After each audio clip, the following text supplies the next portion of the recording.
Hey guys, so this is going to be my breakdown for UFC Fight Night come Saturday, May 17th, Burns versus Morales. Full transparency, I'm going to be placing my full bet slips probably near the end of this video, and probably attach a picture here with my betting kind of overall breakdown and kind of what I have on the books right now. If you haven't checked out my introduction video, go ahead and check that out. This channel is going to document my journey as an MMA fan, as well as potentially doing this challenge where I run up a bankroll starting capital of $2,000 up to $100,000. A lot easier said than done, but it's all in good spirit, all in good fun. Hopefully meet some friends along the way. But yeah, I think this week we have a lot of potential. It's a dicey card, I'm not gonna lie. One thing about me is that I am a very basic bettor, in the sense that I don't like to play a lot of props. I like to do simple bread and butter money lines, maybe two legs at that. And I'm actually willing to play certain chalk. Go ahead and watch my intro, but my goal is to make a bare minimum of 3 units, and my unit size is a standard 100, so $300 a week. I would like to push for 5, but I'll settle for 3, and slowly just kind of chip away at it. And this card, I mean, we could be starting from 0 right after this, because there is a lot of weird, awkward fights where you almost have to. I sense a lot of landmines on this card, a lot of chalk as well. But I think with the bets that I have, I think we can make it work. And you guys can maybe clown me if you go back to this video afterwards and watch. But I mean, hopefully it works out. I think this is going to be one of those fly high type of cards where, you know, if you lay the chalk, you can scrape a good night out. But it's one of those where there's a lot of different landmines and things like that. So kind of jumping into this first fight, I'm doing these videos relatively late. This is recorded on Thursday. Obviously the fights are Saturday. I'll be posting my Barber and Blanchfield breakdown relatively soon, so keep an eye out for that. I want to kind of stay on top of these things. So okay, that's enough. Jumping into the first fight, we have Pennington versus Pinheiro. And Pennington started at minus 550.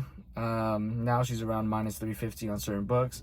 And it kind of makes sense, you know. I think both of these girls, they lose fights that they should lose, oftentimes the higher comp, but they win most of their fights. I think the upside in terms of dog and technical skill set lies with Luana, but Pennington is kind of, I think she's slightly bigger, as well as more consistent with the way that she fights. It's honestly, I'm not going to talk about this fight too much. Dog or pass. No one's going to lay the 350 on Pennington. It's going to probably come down to a close fight. Both of these girls, or well, Pennington in particular, have lost some questionable split decisions. So I mean, there's no reason why she should be 350, to be honest with you. So just, I'm not playing that fight, right? Like, there's no point. Flyweight bout next, we have Park versus Carlos Hernandez. And at this point, you know, Park is a minus 170. Carlos is around plus 150 on some books. You know, it's funny because we know Carlos at this point. We've seen him fight. He's kind of your typical UFC fighter. Or Apex UFC fighter. He's not great anywhere. He's consistent. He has skill sets that we've seen. He can kind of do it all. He's not great at anything, but he's just there, you know. And Park, on the other hand, he's a lot more linear, but in those areas in where he you know, shows potential, he really does shine. I think that Park minus 170 is a bit much, but he should be able to win here. He has that shiny record, of course. So if it comes down to a split, which I don't think it would, they might favor Park. I do like Park here a lot. I think Hernandez is going to be a little bit behind in terms of dictating the fight. Park, even though he looks a bit uncomfortable on the feet at times, he should be able to get this done by decision, if not kind of find a nice finesse, finessive kind of grappling finish, and kind of close the fight there. So next we have a strawweight bout, Reed versus Gomes. Reed is plus 425, and Gomes is now minus 650 on some books. And again, it's one of those dog or pass situations, or straight up stay away. Reed a lot of times looks a bit stuck in the mud, and Gomes is anything but that.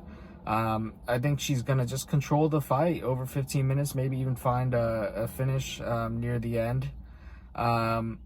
You know, whether that's a sub or a TKO. I think all the upside lies with Denise, and that's pretty much it. You know, I think the line's crazy at minus 600, 500, but it is what it is. So again, dog or pass, or just straight up stay away. There's no real value there, round lines or anything. So bantamweight fight next, Santos versus Lisboa.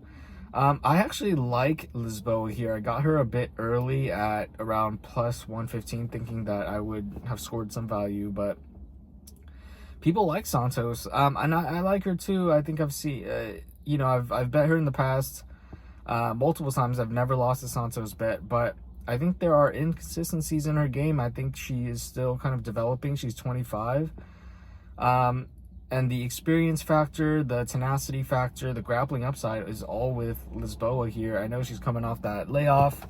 I believe some sort of injury for a little bit, but Santos, realistically, I think she's admitted in the past too, she comes off the couch sometimes. So I don't know which Santos we're going to get. Are we going to get the hungry one, or are we going to get the sloppy off the couch fighter? We don't know, right? I'm not super confident in Lisboa, but I think in terms of the value here, I could see something. So I'll take Lisboa. Probably, I don't see her finishing Santos, probably by, it's going to be a decision fight, but I like the odds there. It's just as simple as that.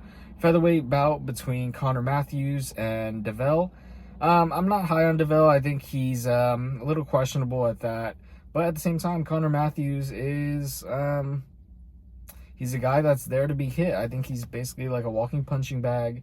I do worry, though, that if this fight does go late, Connor could kind of surge a little bit. You know, Devell is relatively untested, so we don't know how this could kind of go. And, you know, with the way that this year is going with these prospects and almost undefeated fighters, it's going to be dicey. But I think Devell can definitely win this. Matheus is there to be hit.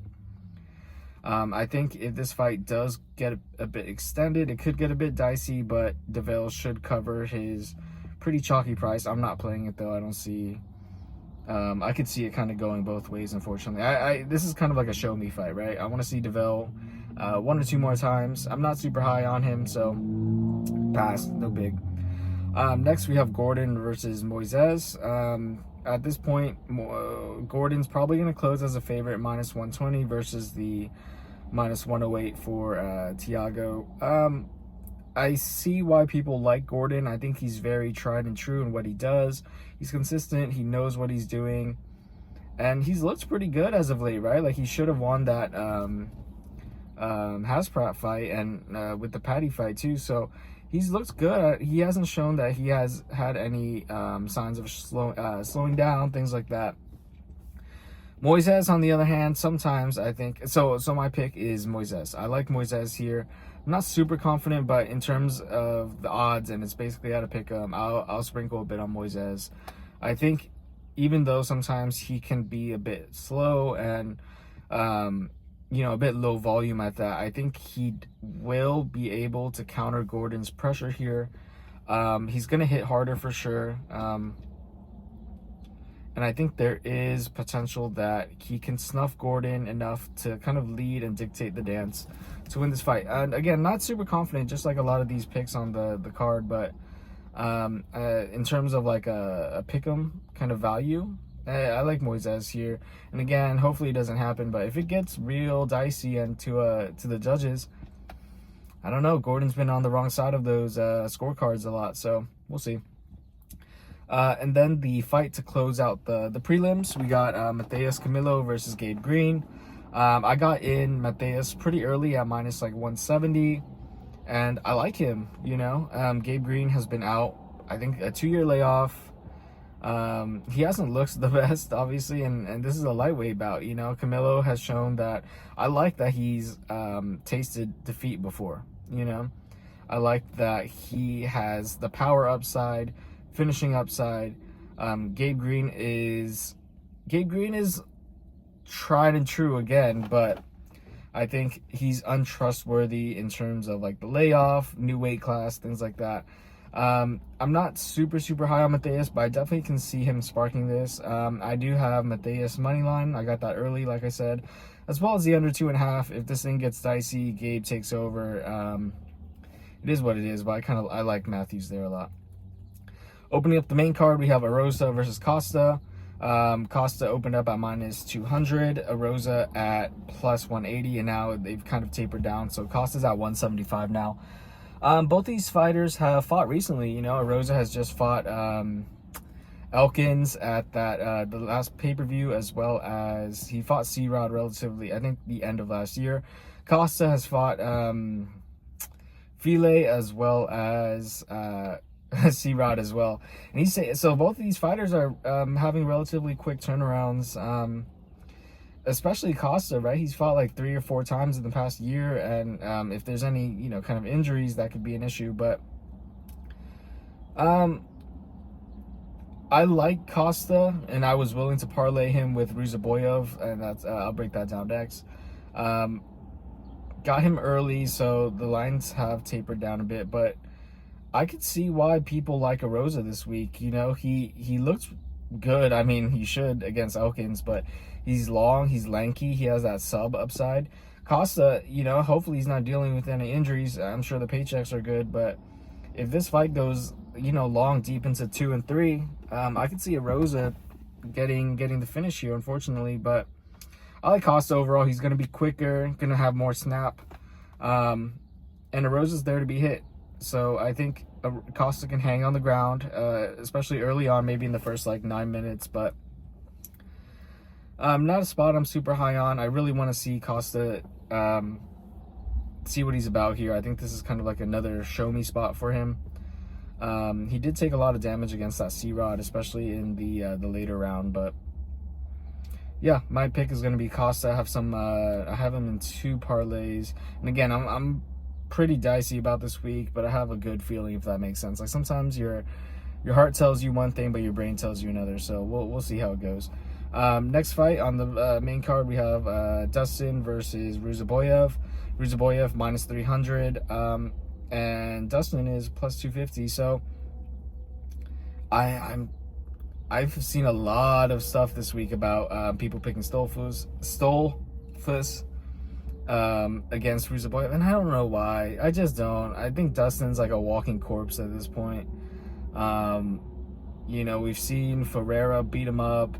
He got that KO win against Barriut recently, but Barriut is basically another walking corpse who's about to get fed to the Pirates. So I don't know. Obviously, the way that Dustin's going to win is by grappling and praying to God that Ruziboev gets tired, but I don't see that happening. People, I think, are still kind of hanging on that Ruziboev loss to Buckley and saying that he can't wrestle, that, you know, when he gets to the ground, he's like 6'5". I just don't see it. I think Dustin's going to be too slow, too stuck in the mud. Ruziboev is a sniper, especially in the first like 8 minutes. I think he's just going to find Dustin, simple as that. And as you can see by the line breakdown, or the what I've put in the books, I'm very high on Ruziboev here. I don't know. This is not the same Dustin as, you know, even a few years back. He took fucking what's that guy? That guy I don't know. But Dustin is not the same fighter as he used to be. I know he's surged a little bit, but against what, right? Ruziboev in the UFC has not fought the greatest competition, but he's shown his skill set. He knows what he's doing. He has a lot of experience, and I think he can hang with the relatively dead corpse of Dustin here. Even if it goes in 2 or 3, I think people, you know, they talk shit about Ruziboev's gas tank, but it's really not that bad. So all in all, I like Ruziboev. He's kind of my chalk pick of the week. Very confident in him kind of getting the finish relatively early. I'm not worried, even if they grapple. Like, Ruziboev is going to be able to hang his own in the pocket when they're clinching, and you know, he'll probably find the head or the temple of Dustin, and once Dustin gets rocked, you know how Ruziboev is. He's just going to snipe you down the middle, and end of story, right? So yeah, so that's that. The next fight, lightweight fight, I'm staying away from this one. Sadiq versus Santos. Santos is now minus 140-ish on the books. My gut reaction was to go Sadiq, right? I like Sadiq as a fighter. And Santos just came off that gift of a win against Marshall. I don't know. This is another show me spot where Santos, to me, I don't think he's looked impressive. I know people are high on him, but yeah, he does the whole dance. He's good, don't get me wrong, but Sadiq has more experience. They're moving up a lightweight. Hopefully Sadiq's chin is better, because it has to be against Santos. Because Santos, I think he said he's coming off the couch for this one for the most part. He saw Sadiq as a you know, a way to really elevate his career, and I you know, respect him for that. But I think I have to go Sadiq here. I'm not going to play money on it just because I don't know, something about this fight just throws me off in my gut. But my head goes towards Sadiq, but in reality, I see Santos winning this or edging it out. I know a lot of people are on the KO prop, but I don't know. I think Sadiq is going to be refreshed at this upper weight class. And again, Santos hasn't really shown me much. You know, he's gotten dropped, and Sadiq has power too. So this is one where I'm going to watch as a fan and see how it goes. So no bet there. If I had to pick, I'm going to go Sadiq as the dog, slight dog, but that's pretty much that. So next, co-main, we have Rodolfo Bellato versus, you know, the BJJ nerd, Paul Craig. So Bellato minus 500, and that's basically off his strength, right? Like, this guy hits like a fucking truck, versus Craig, who, you know, often gets hit by trucks and knocked out cold. So the line, even though it's juiced, it's very obvious why, right? Like, Bellato, I think, is a little bit of a chinny chin chin, but Craig is not that killer, right? Like, Craig is gonna throw one shot, and you know, Craig has the reach and everything, but it's one shot, low volume. I think Bellato can definitely hang on the ground as well. Bellato's going to be a lot bigger than Craig. I don't see this going to the ground. I think Bellato's power is going to be there to check Craig. Craig did say in interviews that he's basically fighting for his job, so we may see a little more pressure, a little more aggression out of him, and that plays into Bellato's power, right? Like, you step wrong with Bellato, you're probably getting knocked the fuck out. But I'm not paying this 500 price tag. It's kind of crazy. I don't know. It's a future fate. I've bet Bellato in the past. I like the guy. He has some pretty sick tattoos and everything, but Jesus, man. Anyways, no pick there. If I had to, you know, I'll say Bellato by knockout, and then Craig, this is kind of his last fight, so unfortunately. Main event, we got Gilbert Burns and Morales. Morales is now blown up to like a minus 900. To be honest, I'm not that high on Morales. I think what Morales does really well is his kind of athletic tenacity.